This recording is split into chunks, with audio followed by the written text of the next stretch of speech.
Mgambo likilia kuna jambo. Wana Kigamboni ndugu zanguni. Kaanza upya.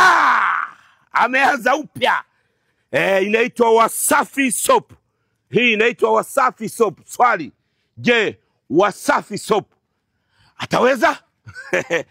Kama anaweza basi twende dukani tukazishambulie. Anasema container 30 zimekuja, tukajihakiki. Kweli container 30 zimekuja, tukazimaliza hizo zingine zilizokuja. Wasafi Soap tayari kwa madukani. Wanasema jumla na rejareja. Nenda kwa Mangi, nenda supermarket, mwambie nataka Wasafi Soap. Jirani, nakukumbusha Wasafi Soap ipo mjini, imeingia sasa hivi.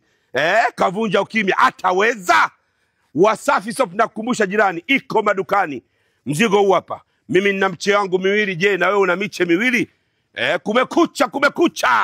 Kumekucha na Wasafi Soap. Ataweza? Muda kujichukulia mche wako mmoja. Kuna mche na ladha tofauti tofauti. Kazi kwako ndugu yangu. Wasafi Soap ipo madukani. Mimi nimeamua kuchukua kwa Mangi na mzigo nimechukua jana dukani kwake. Swali, ataweza? Hala!